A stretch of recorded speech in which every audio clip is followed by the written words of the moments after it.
Quem vai apresentar essa palestra para a gente é o Marcos Batista. Eu vou dar uma lida rápida no currículo dele para vocês. O Marcos, ele é palestrante, consultor, professor em Design, Inovação e Empreendedorismo. Ele é graduado em Design de Produto, com pós-graduação em Economia Criativa e Cidades Criativas pela FGV e Engenharia de Produto pela USJT. Isso? Com mais de 25 anos de experiência na área, foi gestor de Design da América Latina do Grupo Bosch, Siemens Eletrodomésticos, gestor de vários prêmios, ganhador de vários prêmios internacionais e nacionais de Design. Ele é consultor e instrutor credenciado no Sebrae em Design e Inovação e atualmente conduz diversos projetos em Design Estratégico, Cidades Criativas, implementação de núcleos de inovação e design na gestão, sensibilização, capacitação e execução. É diretor de Design Estratégico no ITESCS, coordenador, professor e idealizador de cursos de pós-graduação e extensão. Tenho que fazer um merchan aqui, Marcos. Muitos aqui devem saber que eu estou aqui na Metodista, à frente da Escola Metodista de Educação Corporativa. Estamos desenhando em conjunto um Master, né, que é um MBA em Modelagem de Startups e Inovação. A gente vai mudar o nome, né, Marcão? Você quer mudar? Que o Marcos está coordenando.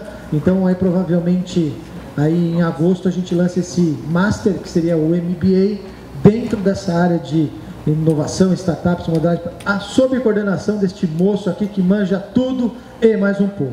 Nós vamos fazer um pouco diferente.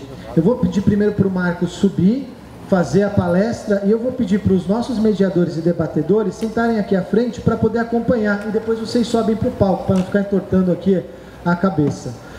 Quem vai mediar essa palestra é o professor José Fardo, professor aqui da casa, e quem vai debater é o Tato Sabo, da Megup Propaganda. Obrigado, Tato, por ter vindo. A esposa deu alvará de soltura, né, Tato? O Wesley Vargas, do Estúdio Lateral, e o Fábio de Renzo, da agência Novembro 4. A gente tentou trazer visões diferentes e agências bem diferentes para que a gente possa ter uma noção de como que a gente consegue desenhar essa economia criativa, colaborativa, do futuro, pensando nesses negócios totalmente novos, disruptivos, diferentes, e por isso o Marcão está aqui. Marcos, por favor. Salva de palmas, pessoal, para a gente animar após o almoço. Oi, boa tarde a todos. Prazer estar aqui. Obrigado pelo convite, Bonetti. O que o Bonetti falou é interessante. A Metodista, na Escola de Negócios, daqui a alguns meses vai lançar um curso que é Modelagem de Startup, né, do qual eu estou coordenando, e aqui na plateia tem alguns professores também que vai fazer parte desse curso. Então vai ser bem interessante. Bom, gente, eu vou tentar segurar a voz aí, porque eu passei umas 2 noites aí meio que tomando injeção. Aliás, ó, tá aqui a prova, injeção, hospital, e hoje eu estou um pouco melhor, tomei um coquetel gigante aí para cair. Mas quando eu começo a falar disso, a minha paixão é tanto que eu começo a levantar e a voz vai melhorar, ok? Bom, o Bonetti já falou um pouco aí do... deixa eu ver se está funcionando aqui. Aí. Ele já falou um pouco do currículo, né? Então, eu atuo já há mais de 28 anos como designer. Eu comecei na antiga Continental 2001, depois virou Bosch, virou Siemens Eletrodomésticos. Eu fui gerente de design da América Latina de grandes marcas de eletrodomésticos. Já estou também há 19 anos lecionando em universidade na área de design. E hoje eu estou em faculdades aí, colocando cursos falando sobre empreendedorismo, inovação, startups e o design como estratégia, né? O ITESCS tem um papel fundamental também na região do ABC, onde a gente está inserindo a cultura do empreendedorismo, desse universo de startups na região. Vale a pena vocês olharem. E aí um pouco das minhas atuações e algumas empresas que eu presto consultoria. E em cima são as atuações mais fortes com algumas agências, Sebrae e faculdades. Bom, o que a gente veio falar aqui um pouco para vocês hoje é interessante porque a gente vai fazer uma reflexão de tudo que está acontecendo, de como o mundo está mudando, né? Aliás, Thiago, a gente estava conversando, né, agora de manhã, talvez não que o mundo esteja mudando, mas as pessoas estão mudando o mundo, né? Então, é legal a gente ver uma situação que é a seguinte, né?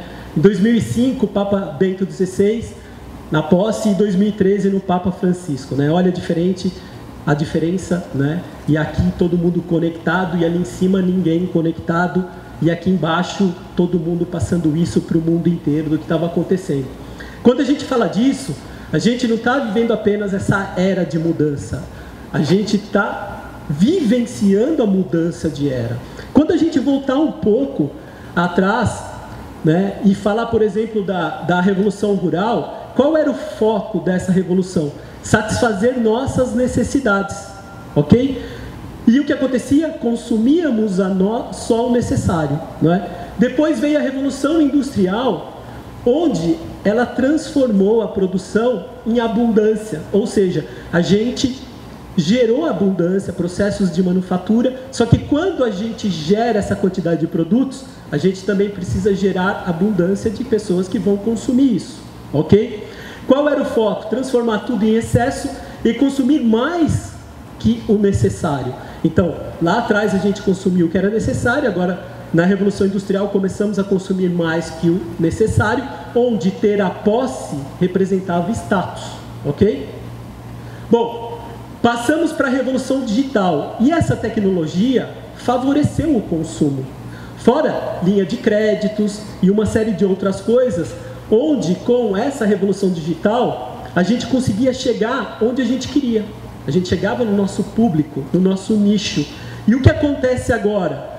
O que era consumo vira consumismo, certo? E aí vem a revolução pós-digital, onde a internet não nos assusta mais, né? Todo mundo aprendemos a lidar com a internet agora, certo? Agora que a gente começou a entender um pouco mais dessa ferramenta, e onde os produtos agora são intensivos de serviços e experiência. E nessa revolução pós-digital, né, o que acontece? Como a conectividade é muito grande, há pontos de vistas diferentes, há conflitos, há reflexões. E isso trouxe uma abordagem muito legal para o nosso universo, que é o entendimento da nossa própria existência. E aí, a gente chega em uma coisa que chama revolução exponencial. Eu vou mostrar um gráfico sobre isso, de mostrar como tudo é muito mais rápido hoje. E o que ela nos trouxe, né? Uma das coisas foram as novas economias, do que a gente vai trocar um pouco de ideia aqui. E essas novas economias, eu não estou falando que a gente reduziu o desejo de consumir, mas reduzimos o desejo da posse, tá? E qual é o foco? Novas economias, o acesso versus posse e os modelos disruptivos. Quando a gente pega esse gráfico aqui, né, os efeitos da mudança, então é muito legal a gente observar o seguinte: da revolução rural para a industrial, a gente vinha com pensamento linear, né? E que se a gente fosse nessa sequência de pensamento linear, a gente já está muito fora do que está acontecendo. Por quê? Onde existiu essa ruptura, que foi a entrada do digital, né, nos nossos modelos de negócio, até então o nosso mundo ele era muito controlado, muito previsível, muito simples, muito lento. Então era fácil prever alguma coisa. Com essa ruptura, onde a gente começa a entrar nessas eras que são eras exponenciais, o crescimento ele é muito rápido. A cada momento, né, a cada revolução, ela está muito mais próxima uma da outra. E o que acontece? A gente entra em um momento onde é complexo, volátil, ambíguo, veloz, tá? E o que acontece com tudo isso? Se a gente tem um conhecimento humano aqui, ó, vindo aqui, e aqui o nosso institucional, o que acontece? Velocidade de conhecimento humano. Em 1945, a gente dobrava o nosso conhecimento em 35 anos. Eu fazia uma faculdade, né, 4 anos de faculdade, virava um especialista, e eu tinha mais 30 anos para utilizar o que eu aprendi, certo? Em 2014, a gente dobra o nosso conhecimento, ou dobrou o nosso conhecimento, em 13 meses, em um ano. Ou seja, a palestra que eu dava ano passado, eu não dou mais hoje. O assunto é diferente, certo? Quanto mais uma faculdade que tem um programa feito há 5 anos atrás, e entrega esse mesmo programa 5 anos depois. Alguma coisa está acontecendo de errado, né? E o que acontece aqui? Em 2020, a nossa capacidade de dobrar conhecimento vai ser de um dia. Um dia. Eu já faço isso, gente. Eu dobro o meu conhecimento em um assunto durante um dia de pesquisa, tá? E eu trago um monte de coisa nova que eu não sabia, né? Então, o que a gente está falando aqui é dessa velocidade. E quando eu falo de velocidade, eu trouxe um exemplo aqui só para a gente entender o tempo com que cada coisa conseguiu alcançar 50 milhões de usuários. Olha só, telefone, rádio e TV, produtos, demoraram para alcançar 75, 38, 13 anos. Quando a gente entrou na era da internet, Facebook, o celular e o Instagram, olha como foi diminuindo, tá, o tempo que a gente alcançou 50 milhões de usuários. E o passarinho nervoso, 35 dias, e o Pokémon, 15 dias, tá? Isso aqui parece brincadeira, mas não é. Mexe, inclusive, com a nossa publicidade, não é? De como essas coisas hoje alcançam um número grande de pessoas. E quando eu falo dessas mudanças que geram mais mudanças, e a gente está falando de tudo, no mundo, nos negócios, na vida de todos, a gente fala da evolução das coisas, ok?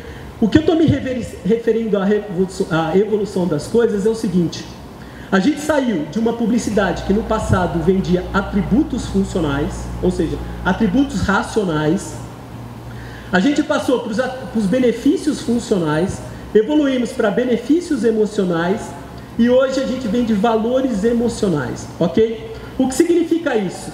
Se no passado eu tinha uma lata de óleo, certo, de motor, o que eu vendia no passado? Eu vendia que o meu óleo lubrificava melhor, certo? Esse é o atributo funcional de um óleo. E era isso que era estampado na publicidade. Depois a gente começou a vender os benefícios dessa função. O que é o benefício? O motor quebra menos, ou o motor tem melhor performance, ok? Depois a gente evoluiu para benefícios emocionais. O que eu quero dizer com benefícios emocionais? Agora eu dou tranquilidade na hora de viajar, ok? E quando a gente fala de valores, a gente fala de tranquilidade para a família. Olha de onde saiu, né, a comunicação, a publicidade, o que um óleo vendia, para o que ele vende hoje. E quando a gente fala dessa transformação, a gente chama do mundo tangível para o mundo intangível, que são as experiências que as coisas nos proporcionam. Então hoje qualquer coisa, qualquer atributo, ele é cercado de valores tangíveis e valores intangíveis, né? Foi isso que aconteceu com os nossos telefones, certo? Onde a gente tinha uma função e hoje a gente tem alguma coisa que telefonar é o de menos, mas ele entrega uma série de coisas que chamamos de experiências. Quando a gente fala de novas economias, a gente começa a falar do valor das coisas. Quando a gente fala do valor das coisas, a gente está falando que a gente está tirando um consumidor de um lugar passivo e a gente está colocando esse consumidor para ter um papel ativo. O que significa isso? Antes eu tinha o que a gente chamava de posse. Hoje eu tenho o que eu chamo de acesso, ok? O que significa mercado de redistribuição, uma das novas economias. Se antes eu jogava fora o meu objeto na lata de lixo antes de acabar o ciclo de vida de um produto, hoje eu consigo devolver ele ao mercado para que ele seja reutilizado até o final do seu ciclo de vida. A gente tem também o que a gente chama de estilo de vida cooperada. O que significa, se antes eu ficava na minha bolha pensando em alguma solução, hoje eu compartilho esses recursos em espaços que são próprios para isso, vide esses espaços coworking, por exemplo, do Google, do Cubo, do Oxigênio, ok? O que acontece? Eu consigo compartilhar tudo, dinheiro, recurso, tempo. Quando eu falo compartilhar tudo, eu tenho exemplos como o Banco do Tempo. O Banco do Tempo, se eu sou um médico e deixo lá 3 horas de atendimento a um paciente, o que eu deixei lá nesse banco? Eu deixei 3 horas de tempo. Eu estou compartilhando a minha expertise em tempo. O que eu tenho desse banco do tempo? 3 horas de um pintor, por exemplo. Tá? Isso é uma coisa que já está acontecendo. Eu tenho também sistemas de produtos e serviços. O que significa isso? Se antes eu tinha uma coisa que eu chamava de ociosa, parado em casa como um carro, por exemplo, que eu pago uma fortuna em impostos e utilizo 2 horas de 24 horas, no entanto eu tenho um lixo na garagem, eu consigo, por essa capacidade ociosa, por meio dessas ferramentas, colocá-lo no mercado e fazer produção. Bom, para explicar um pouco melhor sobre isso, eu vou dar exemplo de uma furadeira da Bosch, por exemplo, a Skill, né? A skill ela é feita para um consumidor doméstico, como eu. Eu tenho essa ferramenta. O da foto não sou eu, mas eu tenho essa ferramenta. O que significa? Eu comprei uma furadeira que foi projetada para ter 1000 minutos no seu ciclo de vida. Certo? Ela foi projetada para ter 1000 minutos. Em média, sabe quanto um usuário doméstico como eu utiliza uma furadeira dessa?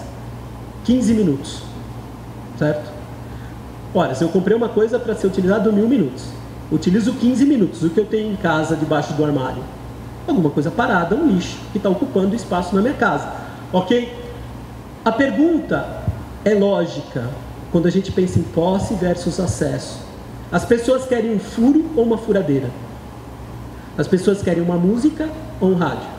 As pessoas querem um filme ou um DVD? É disso que eu estou falando entre posse e acesso. E aí, quando eu falo disso...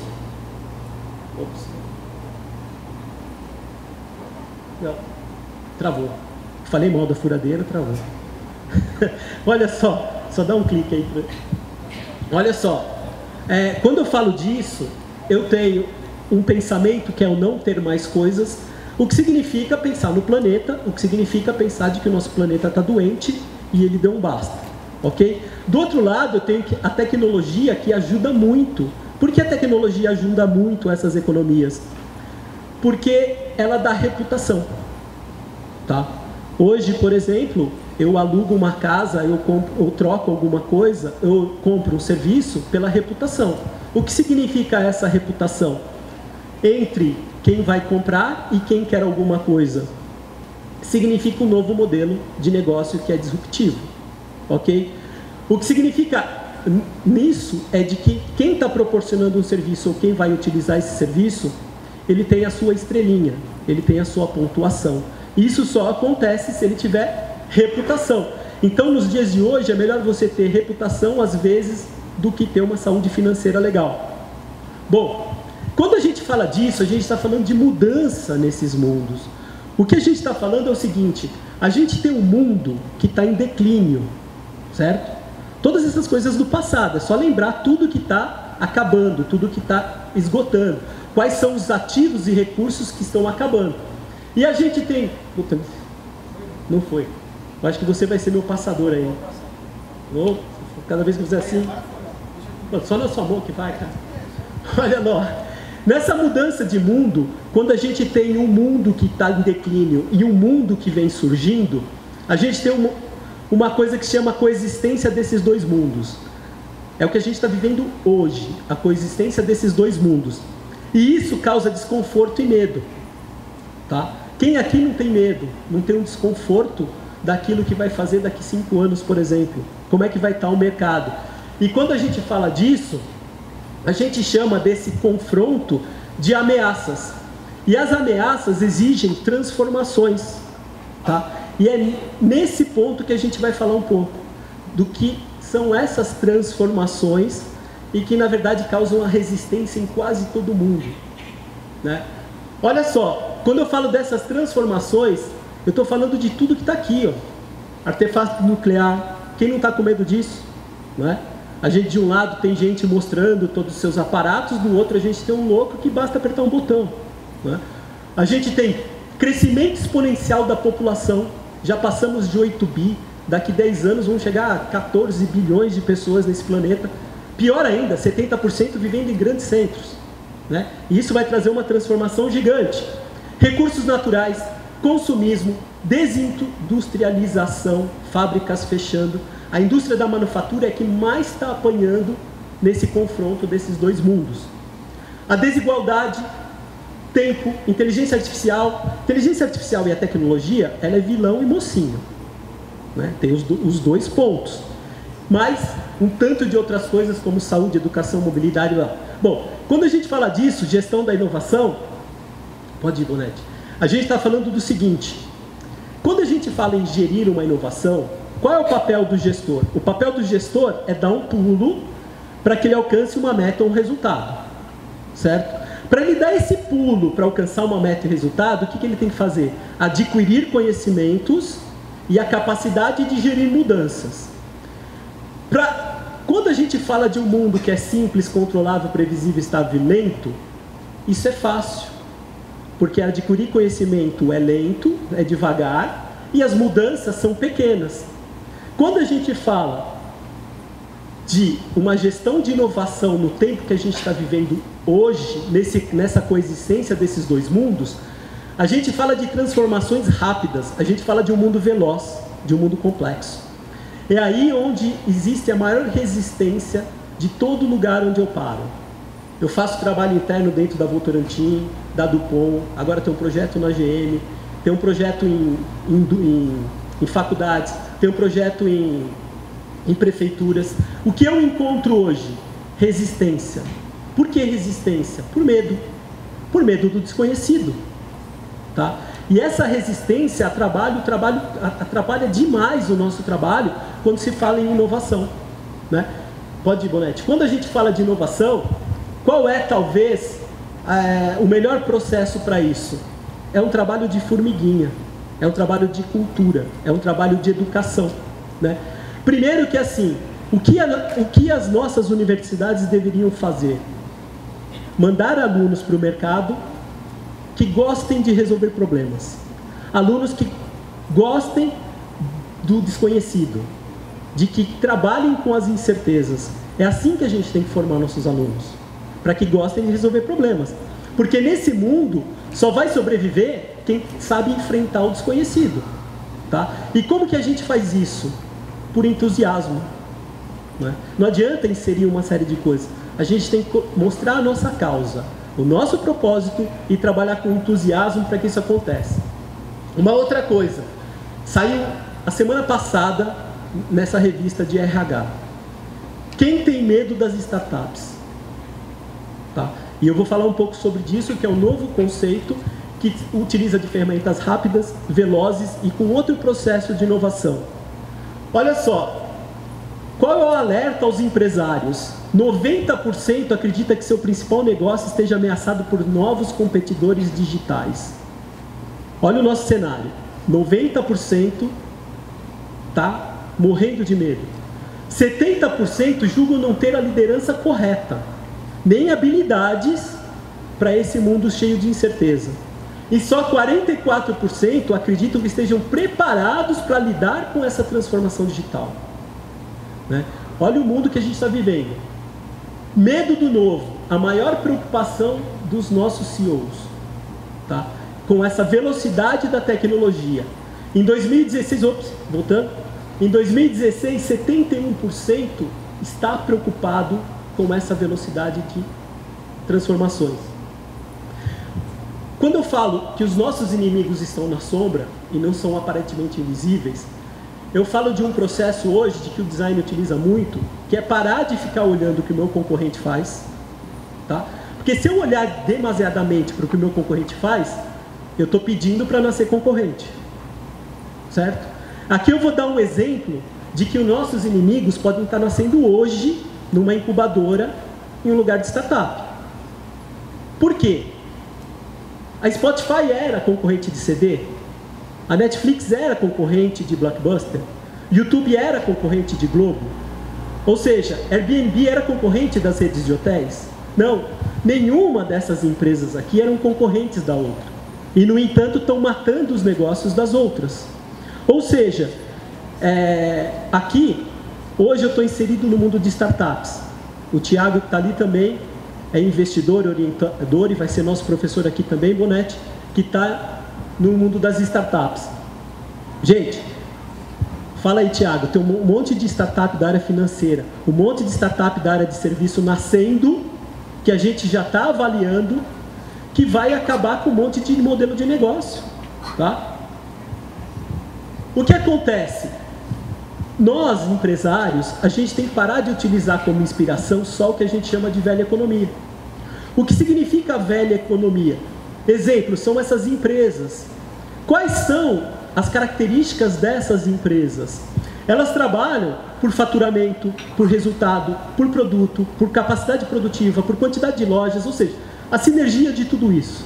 Certo? A gente utiliza algumas considerações como espaço de desenvolvimento da GE, ou sistema de qualidade da GM, ou logística do Walmart, uma série de coisas, isso é importante? É importante.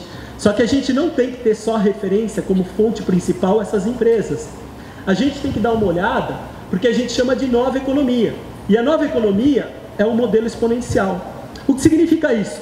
Essas empresas que eu coloquei aqui, poderia colocar N empresas brasileiras que já estão tendo esse crescimento exponencial, 70% delas surgiram nos últimos 10 anos. Sabe qual é a diferença? A startup nasce no caos. Tá? E eu vou mostrar como ela nasce. E essas empresas que a gente falou, nasceu na zona de conforto. A empresa, quando é grande, e tem uma barreira gigante, que é a hierarquia, que é a burocracia. Tá? Então, o interessante da característica dessas organizações, que eu vou tocar muito, é o que a gente chama de modelo exponencial. Olha só, até pouco tempo atrás, Itaú, GE, Walmart, GM, todas essas empresas, elas ficavam de olho nos seus concorrentes que estavam vulneráveis, a ponto de falir. O que eles faziam? Eles adquiriam esses concorrentes para ter mais market share, para ter mais atuação. Eles pararam de comprar até concorrente. Quem esses caras estão comprando hoje? Esses caras estão comprando hoje startups. Ou estão adquirindo espaços para promover orientação, mentorização e investimento numa boa ideia, que eles chamam de startup. Ou seja, se a gente pegar, por exemplo, a Porto Seguro, hoje ela tem a Oxigênio, que é um espaço para startups. O Itaú tem o Cubo. A GE comprou a Service Max, o Walmart comprou a Jet.com. E a GM, por que ela adquiriu a Lyft, que é concorrente do Uber, nos Estados Unidos? Porque ela não quer saber como ela vai vender carro. Porque as montadoras já perceberam que elas estão ferradas pensando em vender produto. Elas têm que resolver como as pessoas vão se deslocar no futuro. Tá? E é por isso que ela adquiriu a Lyft. Olha só, o jeito startup de ser. Tá? Por que essas empresas estão revolucionando? Revolucionando no sentido de... Gente, também não é ter uma ideia, vai lá, sou uma startup e acabou. Né? Tiago, quantas startups a gente está vendo aí que já está ralando há 2, 3 anos e agora está alcançando uma maturação, né? Então, assim, eu vou falar um pouco das startups para a gente entender um pouco, mas o jeito delas, do que a gente chama, é que tem um ambiente de trabalho totalmente diferente das grandes corporações. Ela dá autonomia, ela tem networking, troca experiência, ela entende as pessoas. Olha a diferença quando eu falo de uma organização tradicional que trata as pessoas como se fossem soldados, né? Ou seja, o que eu tenho numa corporação, né? Numa organização tradicional, eu tenho o meu presidente, né? Que tem uma sala só para ele, que ninguém consegue chegar nele, que tem um refeitório diferente, ele achata o vice-presidente, que achata o gerente, que manda no supervisor e o supervisor detona os seus funcionários. E quando a gente tem uma lógica que trabalha como exército, e eu chamo meus empregados de soldados, os meus clientes são inimigos. Né? É fácil. É só tentar cancelar qualquer negócio de cartão de crédito, ou cancelar qualquer linha telefônica, ou cancelar qualquer coisa. Né? Esses caras estão lá no campo de batalha. E quantas vezes a gente ouviu na publicidade, na comunicação, precisamos ir ao campo de batalha. Então vai para o campo de batalha. Só que se você for para a batalha, você vai tratar seus clientes como inimigo. Quando eu falo de uma organização chamada startup, eu falo do seguinte, a lógica, ela inverte. Porque ou ela entende o seu cliente, as dores, o trabalho, os seus problemas, ou ela não nasce. Ou ela valida alguma coisa em cima de uns problemas, ou ela não nasce. Tá? Então a lógica, ela é totalmente diferente, onde o cliente é amigo, porque eu entendo uma dor. E aí, quando eu falo disso, é o seguinte, quando me contratam para falar de inovação nessas empresas, o que elas querem resolver? Problemas internos. Quando me contratam para orientar uma startup, o que elas querem resolver? Problema das pessoas. Ou seja, uma está entregando problema, entregando solução para problema. A outra está entregando vontade de vender produto. Quem é que vai ganhar daqui para frente? Tá? Então, é dessa lógica que a gente está falando, onde uma pensa produto, pensa nicho, e daí fala o que quer resolver. Gente, eu fiz muito disso no passado. Eu desenvolvia produto, para depois pensar nas pessoas, para depois vender uma história de um problema. Tá? Hoje é o contrário.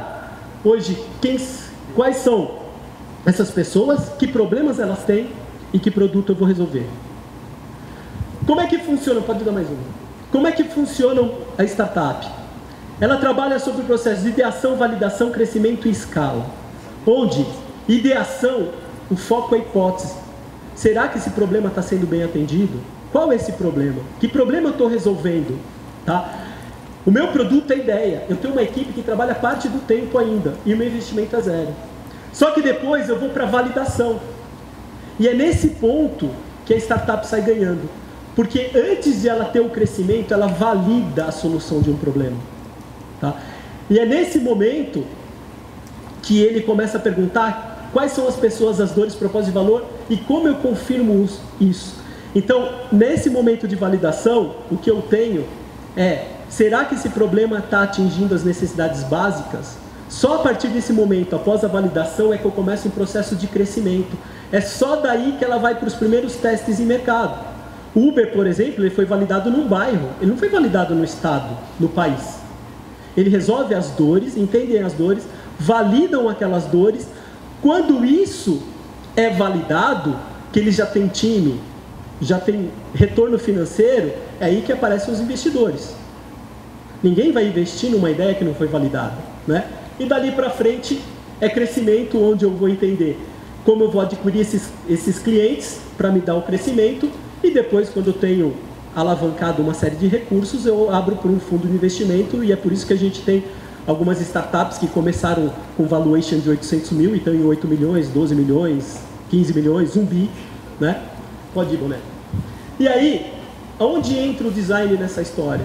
Toda startup tem como prioridade utilizar a ferramenta do Design Thinking. Porque a ferramenta do Design Thinking, ela é talvez a principal ferramenta de entender um problema em profundidade. Qual é o grande problema nosso? É entender profundidade, tá? E quando eu falo em profundidade, e quando eu apresento 4 ferramentas que são as mais utilizadas dentro de uma startup, ou dentro de corporações que são inovadoras, eu falo Design Thinking em Startup, Canvas e Storytelling. Agora, não adianta eu chegar com Canvas sem entender dores, sem entender Design Thinking, sem entender em startup. Porque se eu monto aqui um quadro Canvas, que é uma modelagem de negócio, a partir de valores e nicho de mercado, eu estou colocando valores de onde? Né? Valores do meu mapa mental, sem entender em profundidade um problema. Então esse processo é o que eu chamo de desejável, possível, viável e atrativo. Tá? Então essas 4 ferramentas, elas funcionam muito bem para entender o que é viável, o que é possível, o que é atrativo e desejável. O Design Thinking tem a capacidade de lidar com as 4. Tá? Eu utilizo muito isso nas empresas. Pode ver. Olha só, será que a gente está preparado realmente para lidar com todas essas mudanças? Aonde eu quero estar? Né? Dentro da minha empresa, eu posso ser um intraempreendedor, eu não preciso ser necessariamente um empreendedor. Mas onde eu quero estar? Né? E aí eu chamo de que hoje a gente tem a 4ª lei de Newton no mundo dos negócios. Né? Eu tenho as 3 primeiras, inércia, dinâmica, ação, reação, e eu tenho a 4ª que eu chamo de princípio da estabilidade regular. Princípio da estabilidade regular, um corpo em repouso continuará em repouso se a cama estiver quentinha. Tá? Então é muito isso que acontece dentro das empresas. Cara, às vezes eu chego com uma proposta de inovação, de um modelo de negócio, e as pessoas falam, cara, esse tipo de coisa não vai chegar no meu setor. As coisas estão funcionando da maneira que funcionam e sempre foi assim. Gente, algumas, a inovação chega primeiro. Essas transformações, elas batem primeiro. E vai chegar em todo mundo. Vai chegar numa lojinha, vai chegar no marceneiro, vai chegar em todo mundo. Bom, o que é o pensamento em design? Olha só, quando eu chego numa empresa, as pessoas falam, cara, meu, legal, a gente precisa pensar fora da caixa, como é que eu vou inserir esse sistema de inovação na minha empresa? Porra, você vai ajudar a gente a pensar fora da caixa? Eu tenho a resposta pronta para eles. É isso daí, ó. Né? Você vai pensar fora da caixa. É a coisa mais simples que tem na vida, cara, é pensar fora da caixa. Cara, eles chegam para mim, Marcos, cara, como é que eu vendo esse produto que eu fabriquei? Assim, eles acham que em designer o cara tem resposta para tudo. O design ele não tem resposta, o design sabe perguntar. Essa é a diferença. Quando o empresário fala para mim assim, cara, como é que eu vendo esse produto que eu fabriquei? Eu falo, inverte a pergunta. Como seus clientes querem comprar o produto que você fabricou? Não adianta perguntar para mim. Tá? Então, pensar fora da caixa é primeiro entender o que tem na caixa. Depois explorar os outros universos. Mas de verdade, o que é design? Olha só, pode ir, Bonete. Design é quando eu mudo uma situação, um produto ou um serviço existente para que ele seja escolhido ou preferido. É em cima do escolher e preferir onde entram as técnicas, ferramentas e instrumentos do design que entregam a relevância e o quanto aquilo é percebido. Certo? Design Thinking não é observar um problema, é vivenciar o problema. Design Thinking não é criar para as pessoas. Design Thinking é criar com as pessoas. É muito diferente. Design de serviços não é olhar ao consumidor. Design de serviços é olhar o usuário em relação com o provedor. Porque eu preciso trazer benefício para os dois, usuários e provedores. Design estratégico não é só organização e planejamento, mas é de que maneira eu visualizo todo esse processo para que toda a criatividade no seu desenvolvimento não seja espalhada nem perdida. E aí, pode ir, Bonete. O conceito do Design Thinking é você conectar pessoas ao mundo dos negócios. Tá? O que falta um pouco no mundo dos negócios é ter sentimento de pessoas. Né? Porque eu tenho, dentro do meu negócio, eu tenho um departamento que pensa, que é inteligência. E eu tenho um departamento que executa, que é o que faz.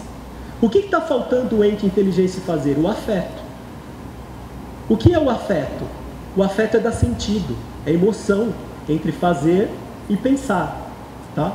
Então, o legal do Design Thinking é quando eu entendo quais são os desejos dessas pessoas, mas não passando por fatores econômicos e técnicos. Primeiro, eu preciso entender, eu preciso vivenciar quais são os desejos dessas pessoas para depois trazer para o mundo de fator econômico que é viável e possível para que eu tenha as inovações.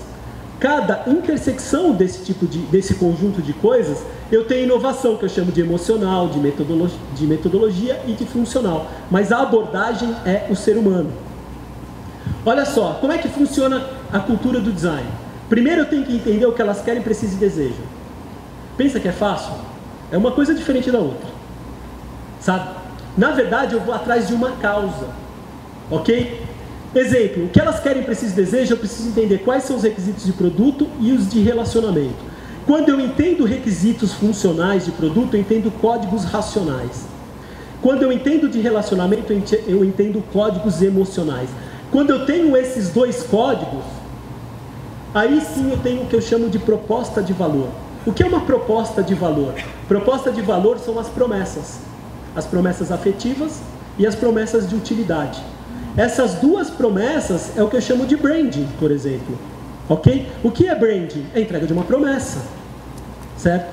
Agora, como é que eu chego nessa verdade? Porque assim, a autenticidade com que eu faço as coisas é que vai atrair as pessoas para perto de mim. A mesma coisa é uma marca. Quanto mais verdadeira, mais promessas verdadeiras ela tem, mais ela vai atrair as pessoas para perto dela. E aí, é como eu vou engajar essas pessoas em torno do meu futuro. Tá? Qual é o meu propósito transformador massivo? Qual é a minha causa? E o Design Thinking, ele trabalha num processo que é de divergência e convergência. Tá? Gente, eu estou tão cansado de falar disso aqui. Imagina, 28 anos trabalhando com design. Tem hora que eu olho, eu juro, cara. Eu vou mudar esse gráfico. Olha só. Divergência e convergência é o seguinte. É só você ampliando uma visão para trazer informações, agrupando essas informações e fechando numa solução, é que a gente entende ou reduz o nosso erro. Tá? O processo de divergência e convergência são 3 perguntas. O que, como e porquê? Se a comunicação hoje tem que entregar o porquê, porque o que vende é a sua causa. Eu estou muito enganado se eu for vender meu produto e serviço. O que eu vendo é o que eu transformo. O que eu vendo são os meus porquês. Agora, se eu quero chegar num porquê, o que eu tenho que fazer? Descobrir o quê. Então, o design primeiro é o que eu quero descobrir? A necessidade. Quando eu entendi o que é necessidade, eu entendo o que são problemas. Quando eu entendi o que são problemas, eu fecho. E aí eu vou para a pergunta como. como eu defino esses problemas e como eu posso desenvolver esses problemas, para depois chegar numa solução que eu chamo de porquê. Qual é o processo? Empatia, colaboração e prototipação. O tripé, esse tripézinho do Design Thinking. O que é empatia, colaboração e prototipação? É eu entender o coração das pessoas. Talvez esse é o melhor gráfico que representa o que é o processo do Design Thinking. Olha só, quando eu falo de empatia, eu estou falando de uma coisa que é entender ao máximo possível, interpretar e analisar o que é um problema em profundidade. Tá? Só que qual é o problema de um especialista ir a campo? Especialista o cara... Ó, vou contar uma história. Uma vez eu estava na Eletrolar, que é uma organização de todas as indústrias de eletrodomésticos, isso já faz uns 10 anos, e eu fui chamado como representante do design no Brasil para a gente repensar o mercado de eletrodomésticos. E a gente estava falando de tudo, né? E quando foi falar de design, virou uma putaria, né? Porque todo mundo é designer. Isso é uma coisa que a gente tem que conviver até, todo mundo é designer. E aí, quando começou daquilo, eu falei, gente, para por aí, porque eu sou especialista de design. Só que a gente estava num evento que se chamava Repensar a Indústria, Futuro, Inovação, certo? Quando eu falei isso, teve um cara que eu amo demais, um senhor, me puxou de lado e ele me falou uma frase que nunca mais eu esqueço na minha vida. Ele chegou para mim e falou, Marcos, posso te falar uma coisa? Nunca mais fala que você é um especialista. Eu falei, por quê? Ele falou, cara, a gente está num evento de futuro. Sabe qual é o significado de especialista para mim? Você é especialista daquilo que você já fez. Cara, eu fiquei com isso na minha cabeça. E eu nunca mais tirei isso da minha cabeça. E eu nunca mais faço esse papel de bobão na frente de todo mundo. Porque, na verdade, quando a gente fala de futuro, todo mundo é ignorante ali. Nesse tempo de transformação que a gente está vivendo, o que eu mais preciso para gerir inovação é mente generalista e não de especialista. Cada um tem o seu momento, mas eu entendi o que ele me disse, que especialista do que eu já fiz. Tá? E aí, volta. E aí, quando eu falo disso, quando eu mostro essa imagem, todo mundo está vendo uma comunidade, todo mundo está vendo uma favela. Tá? Muda. Mas poucos perceberam que aquela favela estava de ponta cabeça. Por que a gente não percebeu? Porque isso é familiar, isso é conhecido. E quando a gente vai a campo com essa visão familiar e conhecida, a gente deixa de perceber detalhes. E quando a gente deixa de perceber detalhes, a gente não fez uma avaliação profunda. Então, o processo de empatia é o primeiro caso. Pode mudar. Qual é o processo? Ouvir, perguntar, experimentar e observar. Primeiro, para ouvir, eu preciso estabelecer um processo de empatia pelo usuário. Eu tenho que saber ouvir essas pessoas, sem atrapalhá-los. Depois, perguntar, eu também preciso de técnicas. Eu uso analogias, eu pergunto sobre as suas experiências, sobre as suas dificuldades. Só que como eu sei isso em profundidade? Como eu utilizo a técnica dos porquês, por exemplo. Eu faço uma pergunta, logo em seguida o porquê, o porquê, e quando mais porquês, mais profundidade.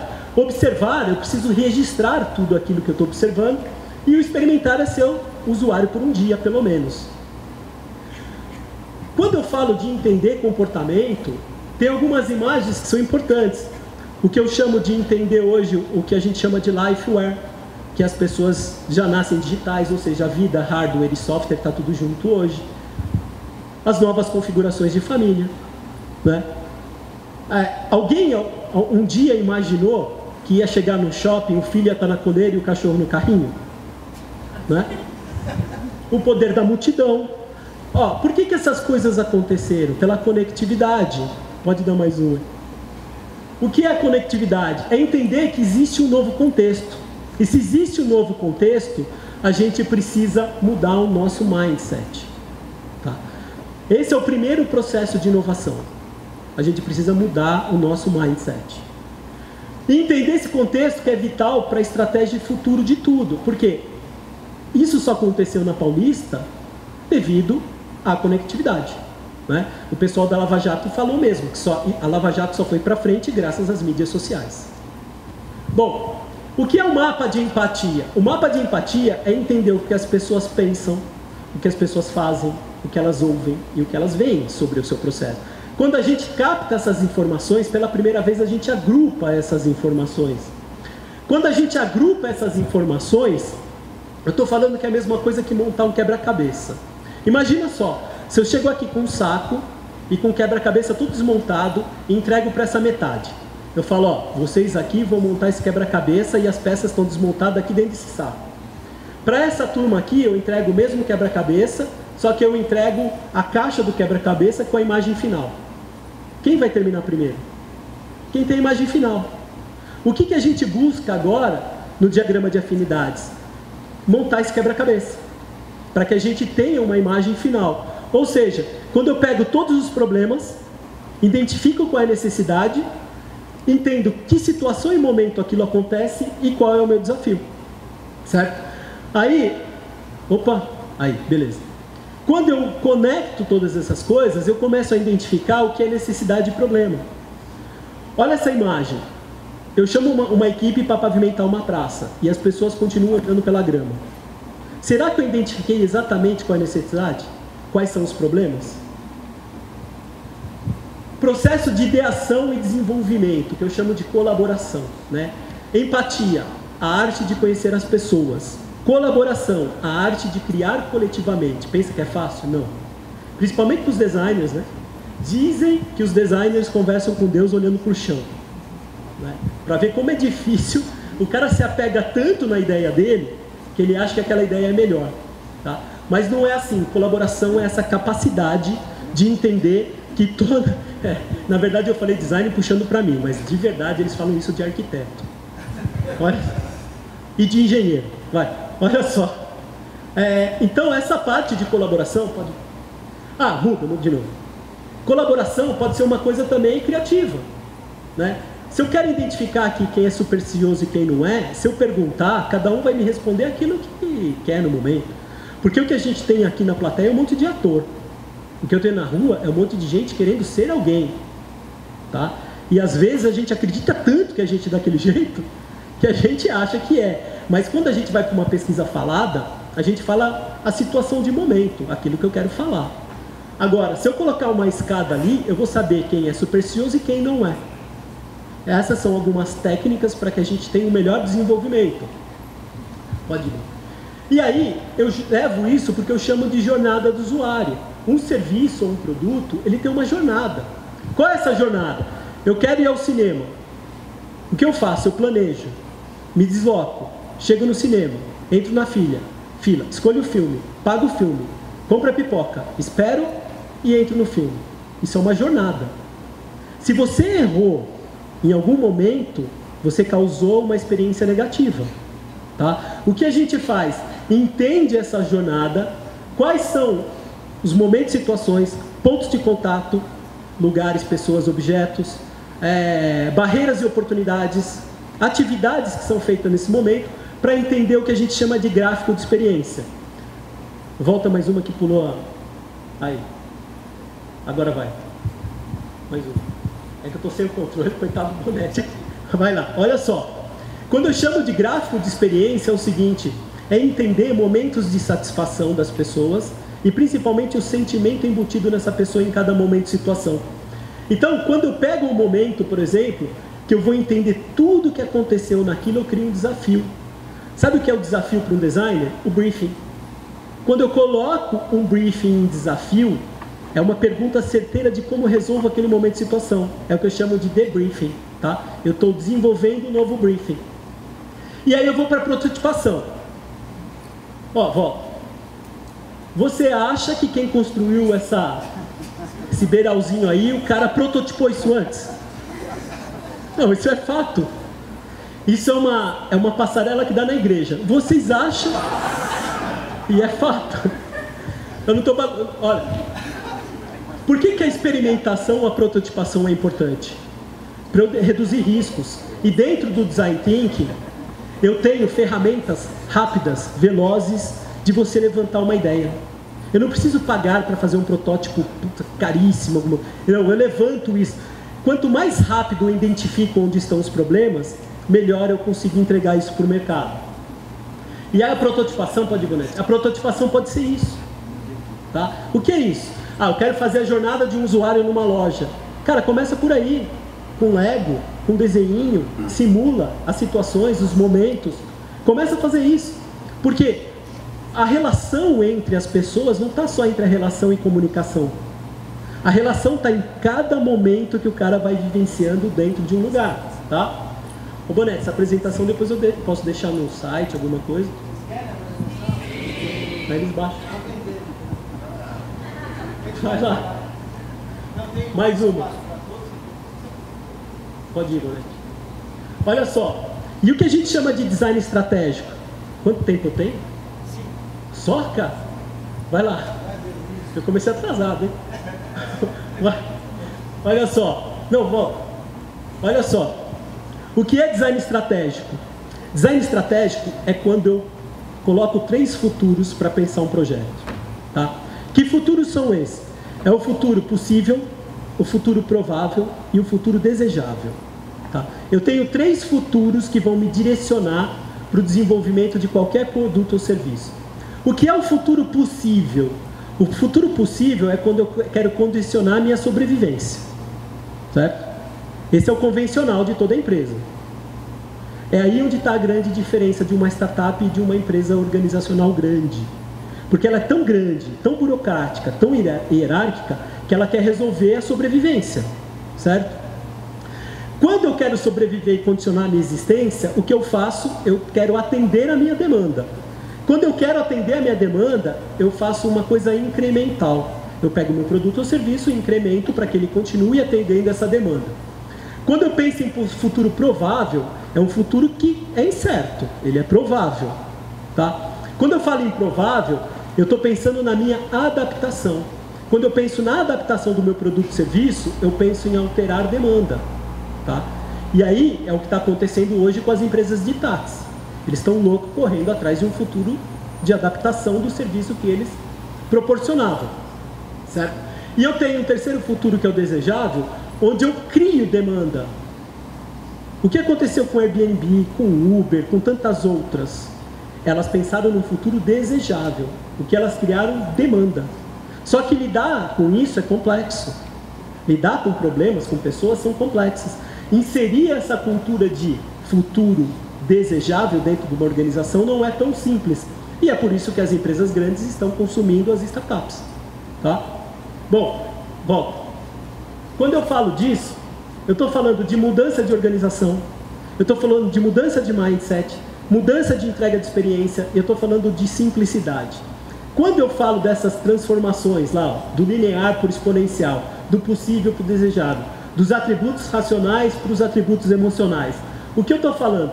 De uma empresa que nunca achou que ia cair, foi quebrada pelo digital, e o digital foi quebrado pelo Instagram. Eu falo dos processos de produção que estão mudando, onde a gente entrou com a informalidade, e informalidade também gera dinheiro para quem tem ideia.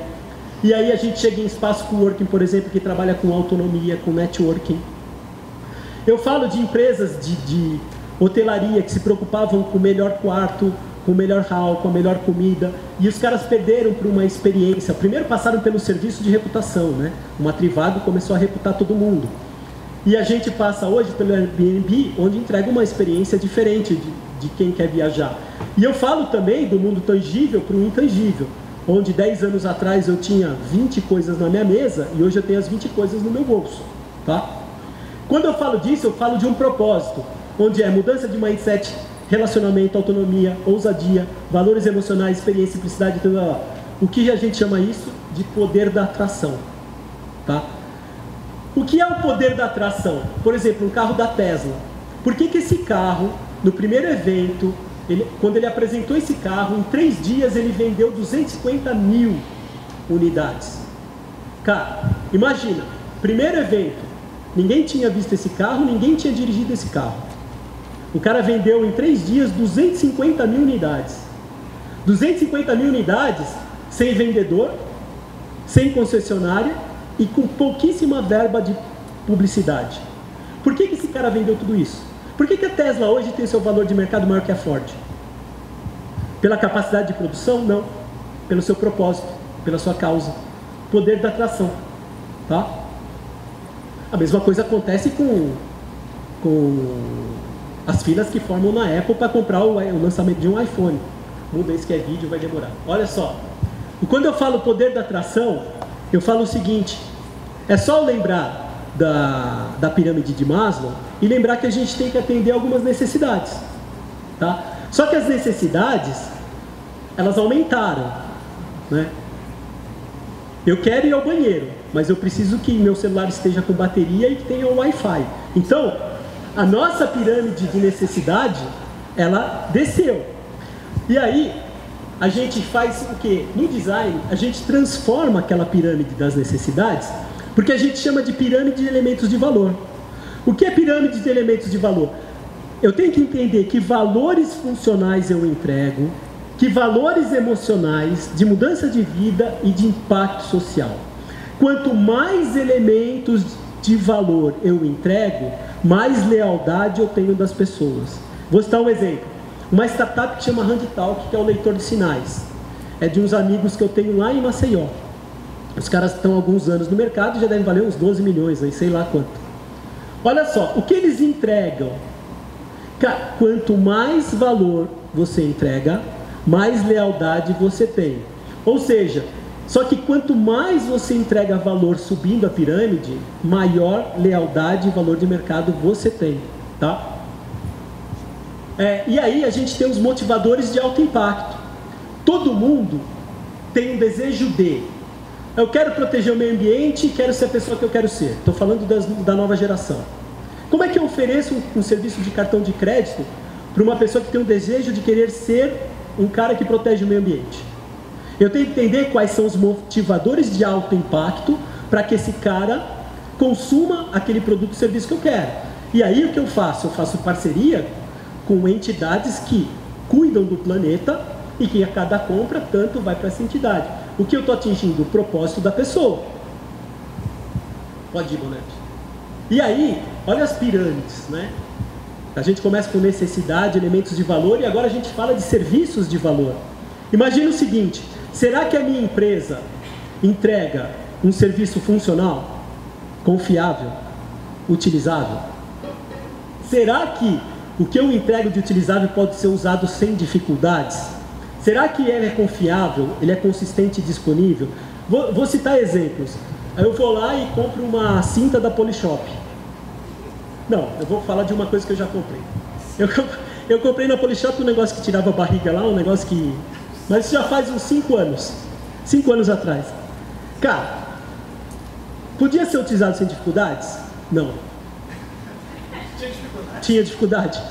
Cara, o que eu fiz com isso? Eu encostei. Tá atrás da porta, nem sei o que eu fiz com isso. Mas, olha só. Esse daqui é o básico, funcional, confiável, utilizável. A gente tem outra linha, que é o que a gente chama de mais emocional. O que é entregar um serviço conveniente? É você entregar um serviço do qual ele funciona como as pessoas imaginam. Por que a interface do Apple é conveniente? Porque fazer assim aumenta, fazer assim diminui, fazer assim arrasta. Ele é intuitivo, tá? Então o serviço ele precisa ser conveniente.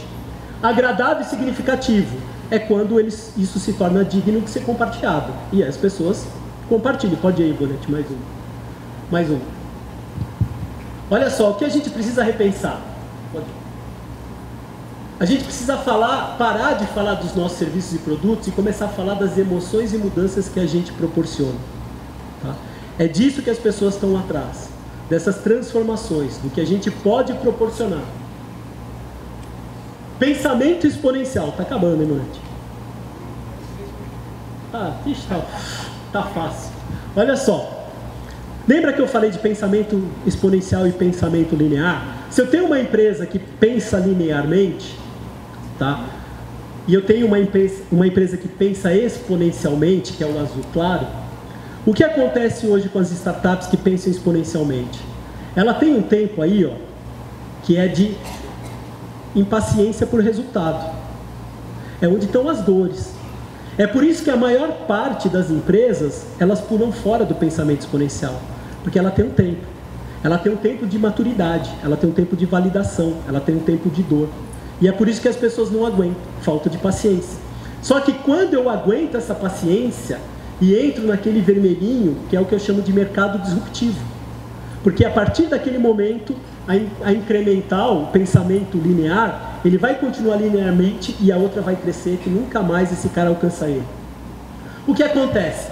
A gente tem a tecnologia que tem um pensamento exponencial. E a maior parte das nossas empresas pensam linearmente.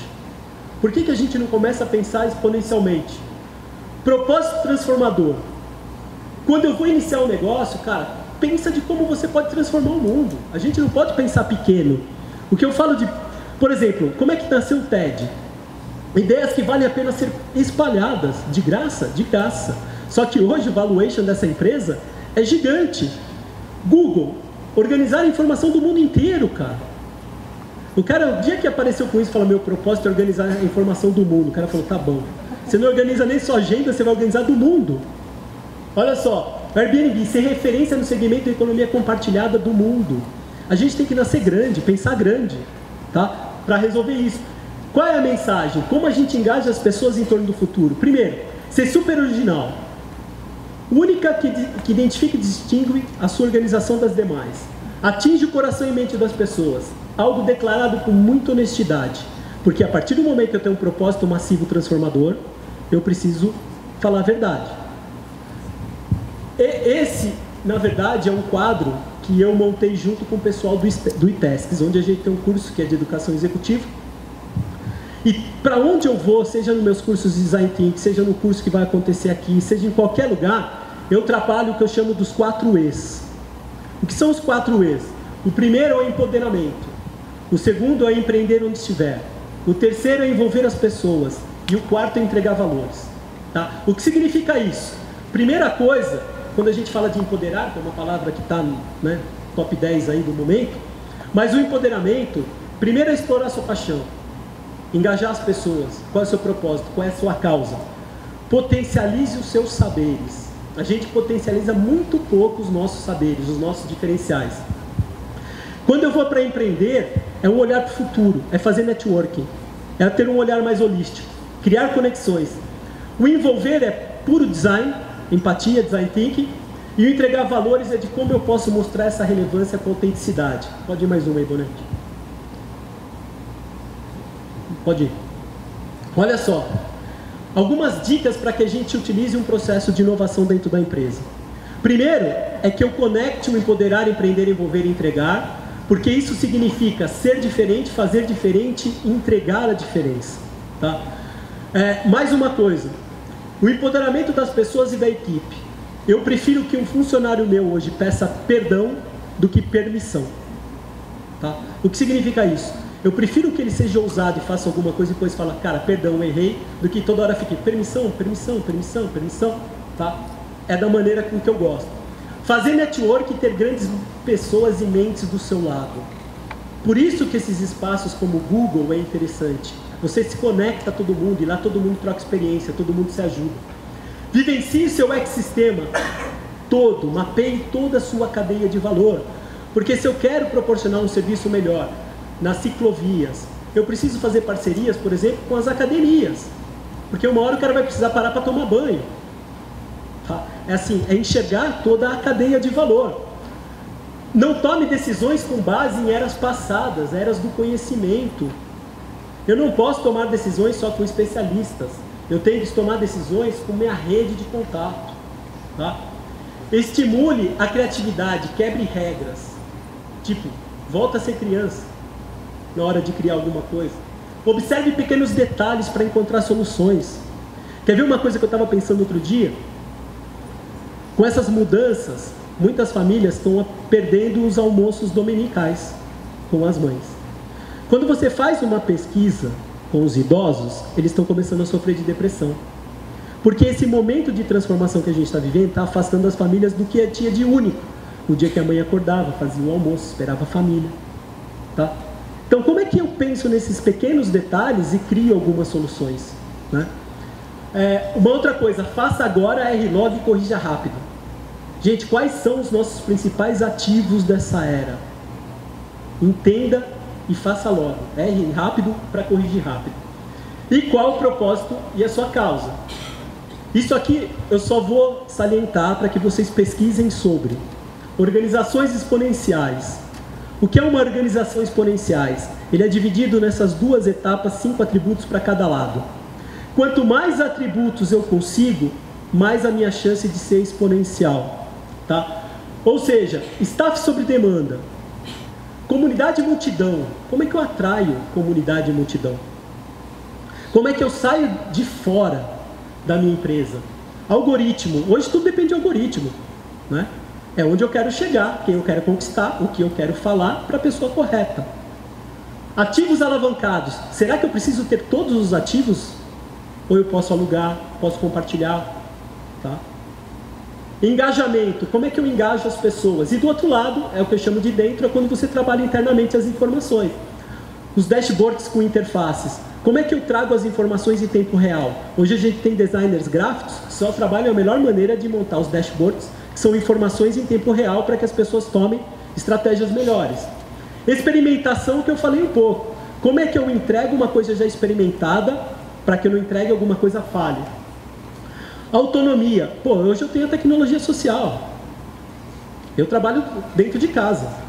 Eu trabalho no aeroporto. Eu trabalho na Starbucks. Eu trabalho onde tiver lugar. Então, deem uma olhada o que é uma organização exponencial. Já tem livros, tem uma série de coisas. Pode ir, Donete. Bom, aí a mensagem final. Olha só, se você não participar dessas transformações, as transformações vão acontecer sem vocês. Pode ter certeza. Tá? O mundo não vai parar. Essas transformações também não vão parar. A velocidade tecnológica, muito menos. Gente, ó, esses daqui são meus contatos. Eu tenho alguns artigos que eu coloco no Face. Quem quiser me procurar no Face. Tem alguns cursos. Mais adiante a gente vai falar do curso aqui também, que vai ter na Metodista, na Escola de Negócios. Ou seja, aqui tem alguns contatos. Quem quiser me procurar, falar, estou à disposição. Acho que é isso. Valeu. Obrigado.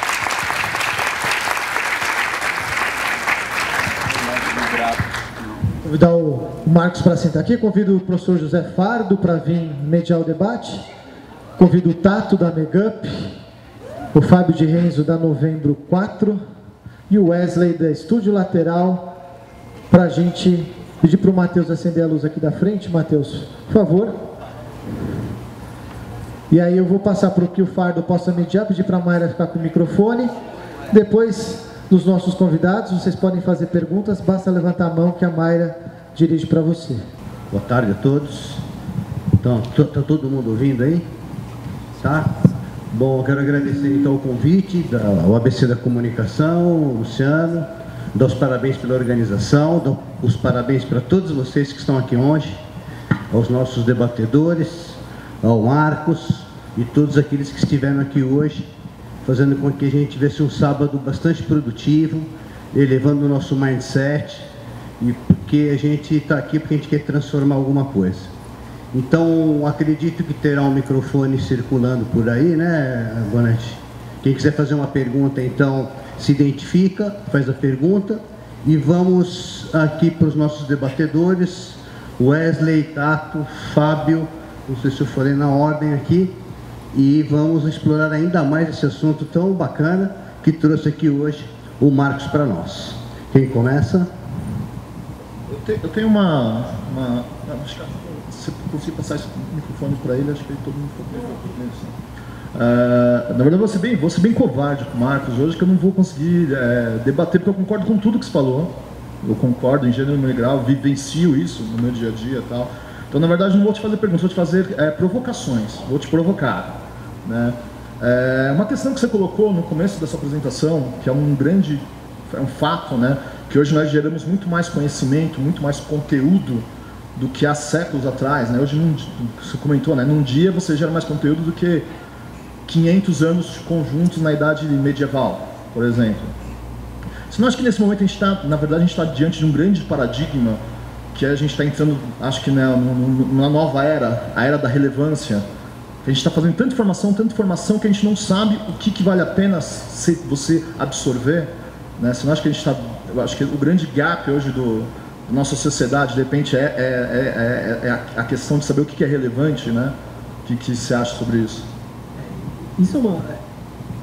Tá ligado? Estou escutando? Então, isso é importante comentar pelo seguinte.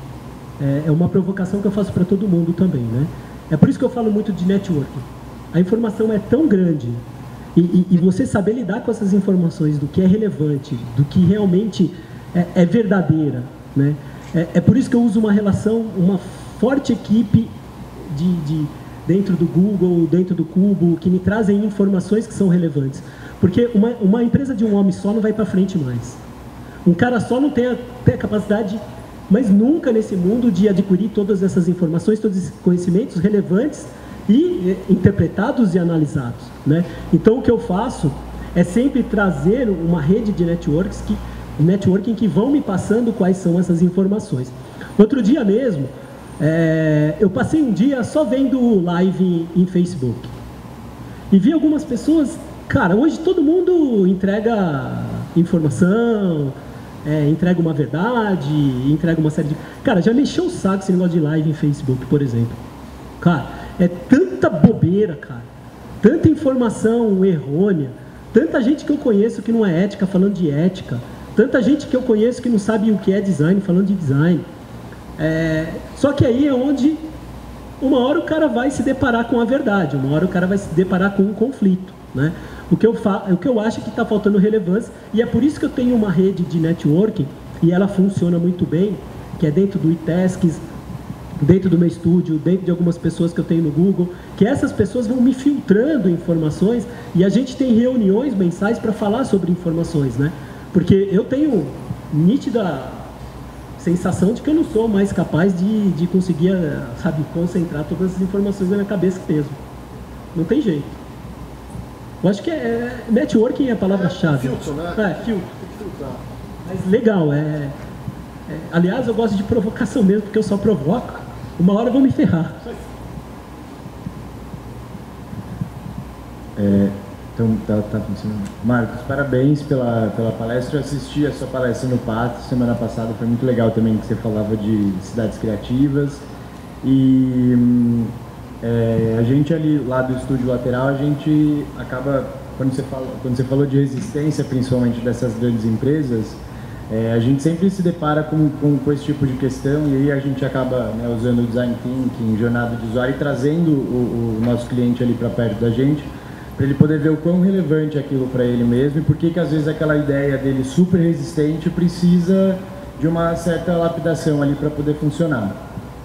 E aí, continuando nesse caminho de resistência, eu queria saber de você em relação às empresas já tradicionais e essas startups. Eu entendo que não vão acabar essas empresas tradicionais. As empresas tradicionais continuam e as startups continuam também.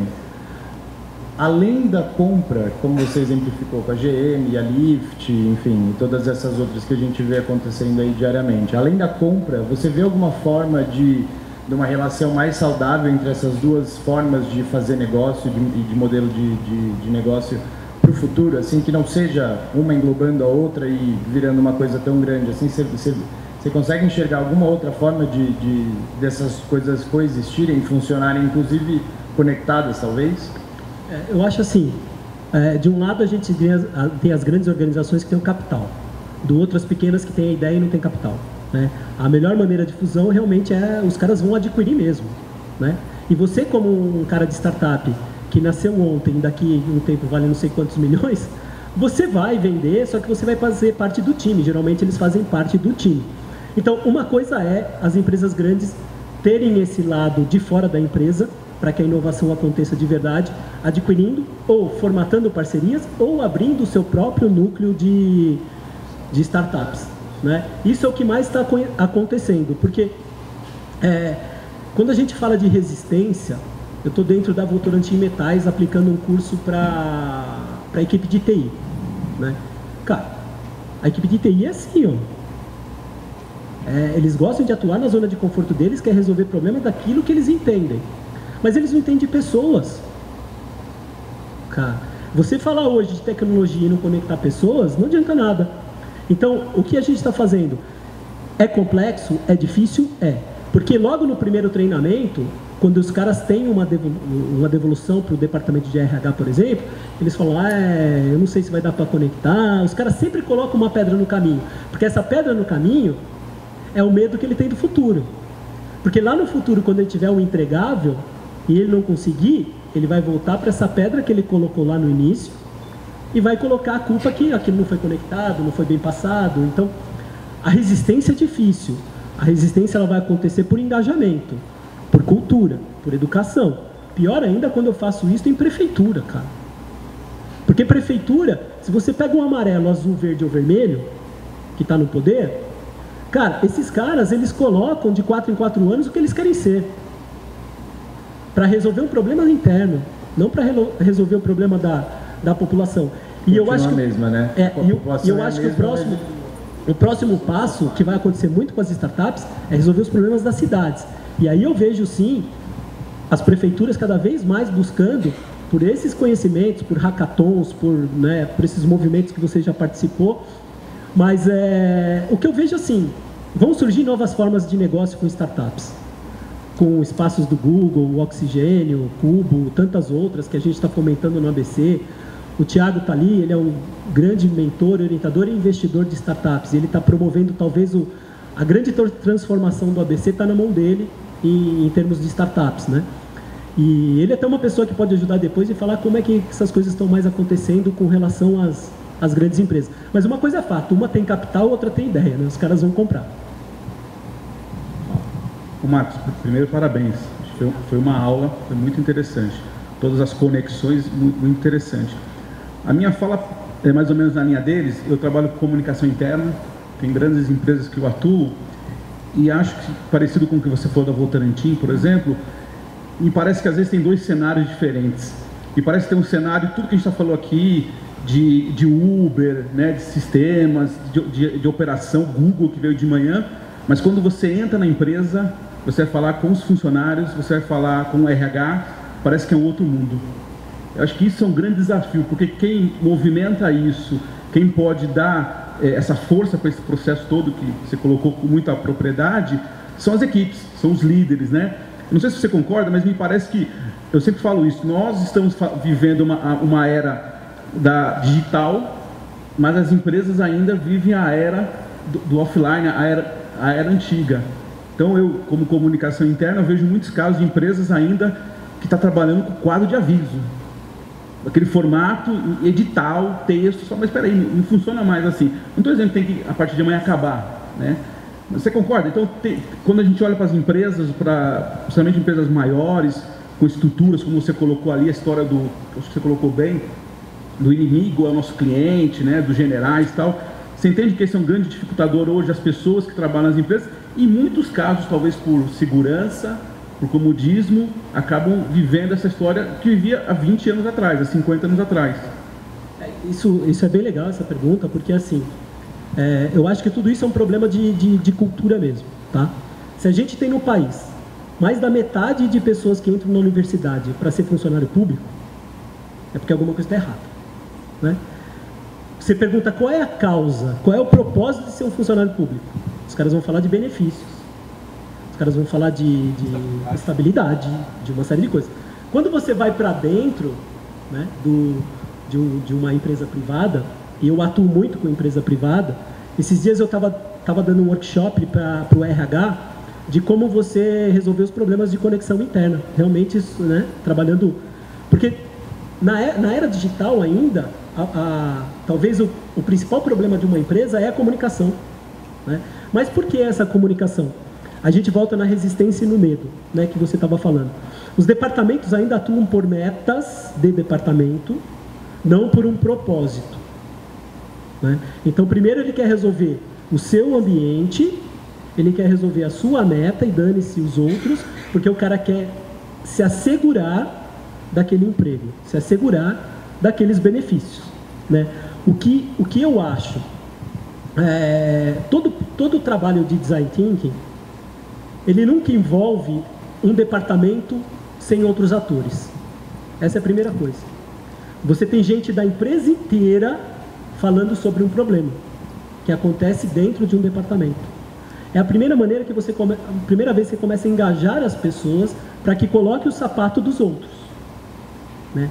Quando as pessoas entendem que fazem parte de um processo, e o processo é o final, é o propósito, é a causa, eles começam a se engajar mais sobre essas causas e começam a ter mais empatia e mais afinidade com os outros departamentos.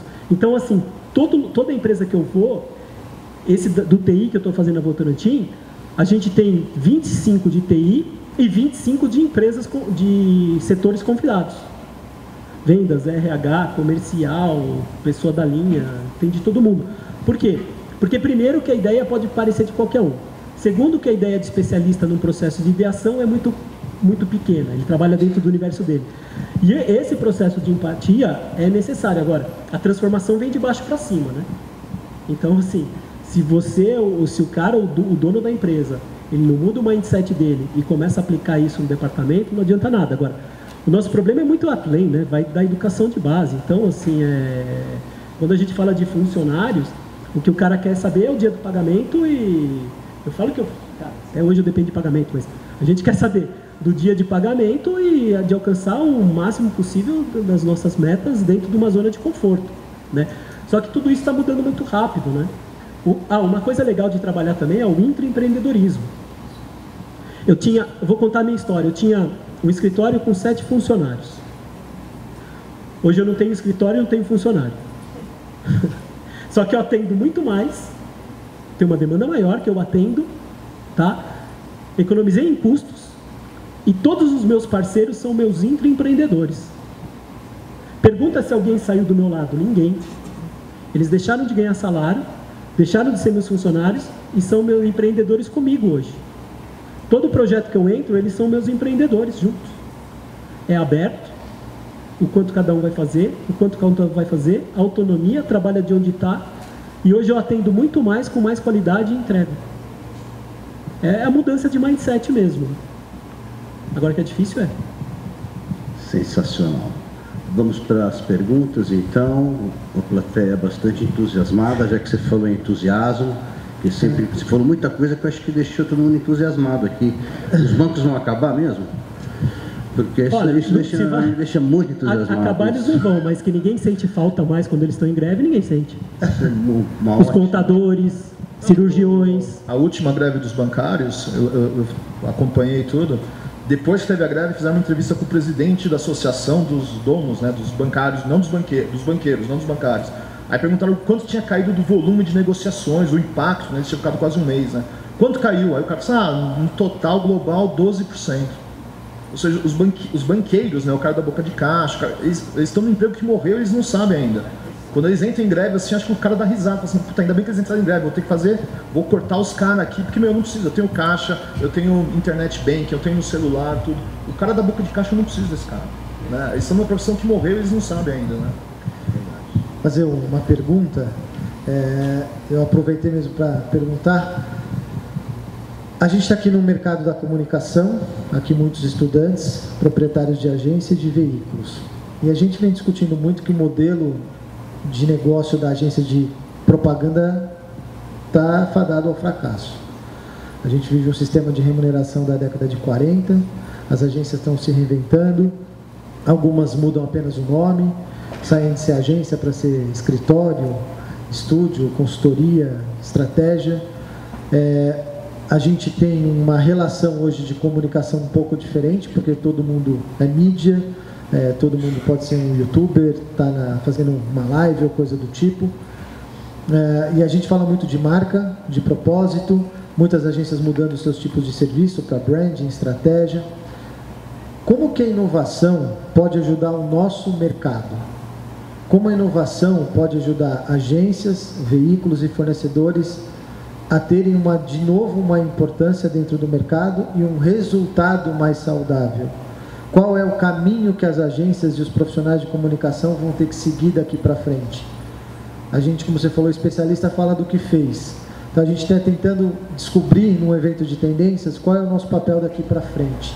Esses alunos que estão aqui vão se formar, onde eles vão atuar, em que tipo de agência, que tipo de veículo, que tipo de departamento de marketing de empresas.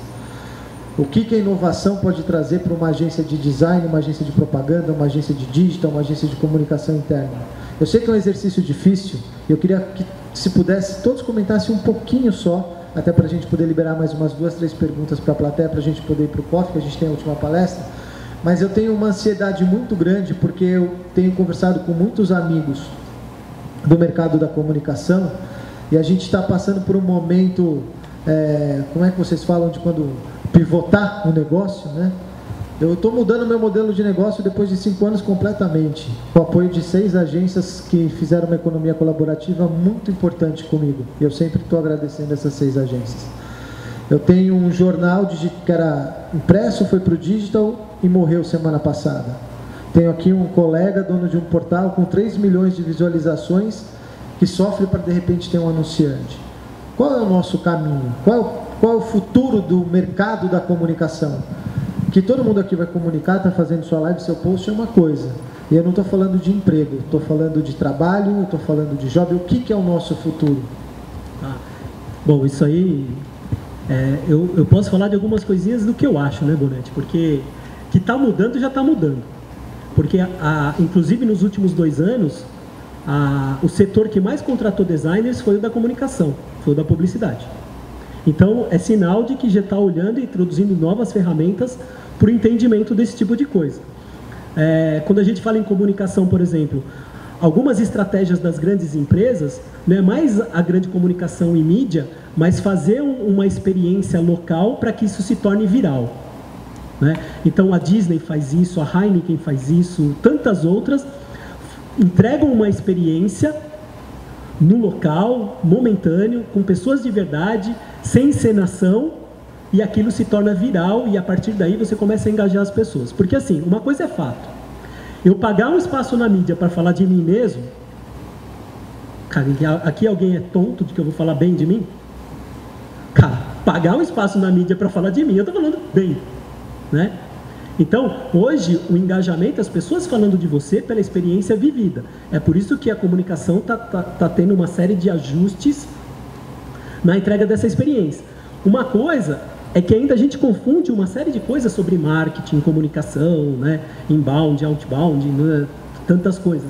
Branding, marketing, né? Se a gente pegar uma árvore, branding é a raiz, marketing é o que está acima. Branding é o que vai te dar toda a estrutura base para que você alcance seu propósito por diretrizes, né? Agora, o que eu acho, Bonetti, assim, é que as empresas de comunicação cada vez mais vão se utilizar de técnicas de startup, de técnicas do design thinking, de técnicas do design de serviço, para entender em profundidade melhor os problemas, para que encoste com mais relevância e com mais autenticidade nas pessoas e parem de utilizar cópias, né? Parem de utilizar os mesmos sistemas que todo mundo acaba aplicando. Mas isso é uma discussão que dá para a gente fazer um workshop gigante aqui, Bonetti. Fábio, Wesley, Tato, alguém quer comentar? Pelo isso que o Marcos falou, a gente tem muito isso dentro do estúdio conosco, de justamente entender exatamente o que está acontecendo ali, sabe? Tipo, o job to be done mesmo, tipo, o que precisa acontecer para a gente poder fazer. Muitas vezes não é o que a pessoa espera, ela chega na gente pedindo alguma coisa e na hora que a gente faz uma jornada de cliente ou do produto para entender como que são essas interações, a gente percebe que tem uma série de outras coisas, muitas vezes é no próprio branding da marca mesmo, que, putz, você quer entregar uma coisa, mas seu branding não existe, tipo, o seu propósito não é esse e isso não está chegando em ninguém.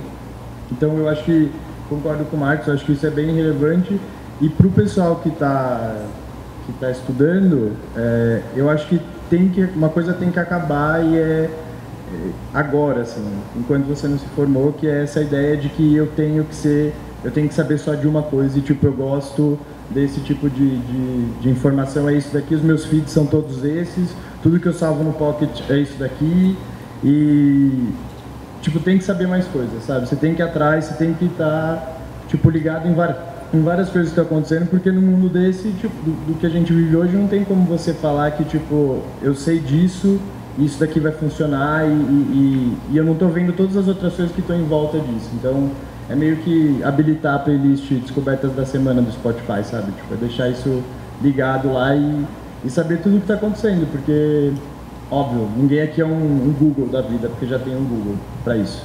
Mas usar o Google para essas coisas, sabe? Tipo, ir atrás e se interessar mais, e ir em locais em hackathons, essas coisas, para a gente saber o que mais está acontecendo no mundo.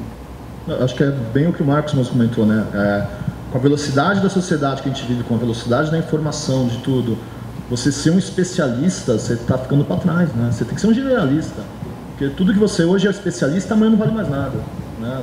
Então você ficar restrito, não, eu sou excepcional só em AdWords, não sei mais nada, não sei fazer anúncio no Facebook, mas AdWords eu sei tudo. Meu, você já ficou para trás, você já está totalmente defasado, ultrapassado. O próprio Marcos, né? Você era designer de produto e agora você tem uma atuação. Exato, então sabe, mas não tem mais, não tem porquê, né? Eu concordo, acho que um pouco usando o exemplo, mesmo que você seja um funcionário, um colaborador na empresa, você pode ser um empreendedor dentro daquela empresa, né? Empreendedor sendo um funcionário, você pode ter projetos, as empresas estão fazendo muito isso, né? Cada vez mais, trabalhando com projeto. E se me permite falar principalmente para os estudantes, eu me formei aqui também metodista, né? Faz um pouquinho mais de tempo, 95, 96. Acho que tem uma característica que é cada vez mais forte, pode parecer um pouco subjetiva, que é a história da empatia. Às vezes a gente vê dois mundos diferentes de novo. O mundo novo, digital, e vê o mundo offline. Se a gente consegue entender esses dois mundos e por que chegamos aqui, eu até passei uma frase outro dia no grupo, que eu acho muito importante: o que nos trouxe até aqui não vai nos levar até o futuro necessariamente. Então, cada um de nós que estamos aqui, vocês, o que te levarem até o mercado de trabalho não necessariamente vai continuar. Então, acho que um dos grandes exercícios, e aí pegando um pouco da minha experiência, principalmente com RH nas empresas, é a história da empatia. Tem a história, obviamente, da criatividade, da inovação e tal, mas a gente tem essa coisa da empatia, entender, e o Marcos falou isso várias vezes, e eu gosto muito desse tema, é entender a dor do outro. Entender por que o outro está com aquela dor. Falo experiência de agência e experiência de empresa. Ninguém procura ninguém se não tem uma dor para resolver. Obviamente que isso vai agregar no futuro. Mas se a gente entender isso, qual é a dor do meu cliente, qual é a dor da minha empresa, acho que ajuda bastante. E você ter essa característica que, de novo, é subjetiva, mas eu acho muito importante, que é a história da empatia. Acho que só finalizando, também dentro do que o Bonetti falou, acho que a questão das agências daqui para frente, né? Como é que as agências têm que se portar, como é que elas têm que estar no mercado. Eu acho que as agências têm que começar também a modificar um pouco a forma de atuação delas. Que a regra é, vem o briefing, você planeja, você pensa uma solução para aquele briefing que veio. Ou seja, o problema veio do cliente para você e você pensa, ele quer falar com esse público, né, ele tem esse problema, ele quer falar com esse público. A melhor forma é essa, né? Nós somos especialistas em comunicação, nós nos comunicamos. Eu acho que as agências vão ter que se renovar um pouco, e aí eu acho que é até um nicho de mercado que vai começar a surgir mesmo nas agências, é ter a inteligência BI na marketing dentro da própria agência. Porque quando chegar o briefing, o problema do cliente, esse cara pegar esse briefing e falar assim, não, o problema do cliente não é esse. Ele tá vendo, né, ele está vendo cliente, ele está vendo empresa, mercado. Só que o problema é mercado e empresa. Entendeu? Acho que uma grande sacada que as agências podem começar a se reposicionar no mercado é começar a fazer esse tipo de trabalho, começar a se posicionar como um departamento de marketing externo, pensando fora da caixinha para os clientes. Acho que de repente pode ser uma futurologia, né? Futurologia total, mas acho que é uma solução interessante para os clientes, no médio prazo. Essa pergunta é legal o que ele te falou, porque é o que a gente faz dentro do Design Thinking, né? A partir de um briefing, a gente dá 2 passos para trás para redefinir esse briefing. Isso é essencial para a empresa. Vai ouvir todo mundo que está envolvido, não só o que vem do próprio cliente. E o microfone, onde está? Boa tarde a todos. Me chamo Gabriel, curso Comunicação aqui na Metor. E minha pergunta vai para o Marcos. Você citou as características das startups hoje em dia, que elas vêm para o mercado cada vez mais ousadas, agindo com intrepidez, com vontade de jogar mesmo, quebrando regras. E nós sabemos que é outro lado da moeda, né? Sabemos que a metade dos negócios que são desenvolvidos, que são criados, não duram cerca de 3, 4 anos e quebram. Fale. A minha pergunta é, o que precisa uma nova startup chegar a alcançar uma assertividade, algo contínuo, para não vir uma falência, para não vir algo indesejável e assim eles fecharem a porta? Primeira coisa é paixão, né? Você tem que acreditar naquilo que você está fazendo. Se você entrar com uma ideia só pensando em dinheiro, sem aquilo for a sua essência, a sua vontade, você vai quebrar. Cadê? Você tem que ter paixão, porque a startup é o que eu te falei. São 2 anos de muita dor, tá? Muito envolvimento. Segunda coisa é ter time, complementar. Não adianta eu, designer, mais um design, vai embora, cara. 3 cabeças iguais não funcionam numa startup. Você precisa ter uma equipe complementar, né? Uma outra coisa é fato. A gente fala de startups que dão sucesso, mas tem algumas startups, por exemplo, que pivotando, elas acham outros modelos de negócio. Então é por isso que eu falo, é uma resiliência gigante, é muita paixão, é time complementar e saber que a sua ideia, ela não vai ser um unicórnio daqui 2 anos, 3 anos. Isso vai demorar. Networking é importante, tá? Se posicionar, achar que a tua ideia é sua, é a melhor do mundo, esquece, porque deve ter alguém em algum lugar fazendo melhor já. Então, assim, sabe essas coisas de, preciso patentear, cara, é uma burocracia do caramba, apresenta sua ideia para investidor, cara, vai atrás. Hoje é melhor você ganhar 100 milhões em 10 do que ganhar R$1.000 sozinho, entendeu? Então, a startup é um ambiente novo para mim, eu estou vivenciando agora, mas, de fato, cara, o que eu percebo, as pessoas que vão para frente numa startup, primeiro, são pessoas super positivas, acreditam na sua paixão, no seu negócio, têm um envolvimento, têm equipe complementar, vão para lugar onde existe networking, porque é o networking que vai te ajudar a aparecer, buscar participar de hackathons, participar de startups. A gente está fomentando uns, né, Thiago? Depois, se você quiser falar, a gente está fomentando algumas ações, inclusive está vendo investidores de Portugal aí num grande evento que a gente vai fazer, tem o Startup Day aí o final de semana, enfim. As coisas estão acontecendo. Agora, cara, é dor. Eu conheço várias startups. Os caras estão lutando há 1, 2 anos. Mas, cara, a resistência naquela falta de paciência... Agora, isso é para todo mundo, né? Porque o Brasil é um país de empreendedores. O Brasil é um dos países mais empreendedores, só que é empreendedor por necessidade. Esse é o grande problema. Empreender por necessidade, às vezes você empreende sem paixão. Você está empreendendo por um momento. E é fato que o Sebrae mesmo mostra, em 5 anos, 70%, 80% quebram. A mesma coisa com as startups. Porque startup meio que virou modinha, né? Às vezes, né? De falar startup. E as pessoas não sabem o conceito direito de startup. Mas, cara, eu falo assim, quer iniciar uma startup, cara? Paciência, paixão, muita vontade, equipe complementar e uma grande rede de network. Thiago, se tiver alguma coisa que quiser completar, que é o cara da startup, é o Thiago. O Thiago precisa falar, né? Não é possível, Zé, né? a gente está com um probleminha aqui de horário do café. Só deixa o Thiago responder, ele é rápido. Quer falar, Thiago? Aqui, Por favor. tem o direito agora de proferir De suas resposta, palavras, né? Tem né? dia de resposta.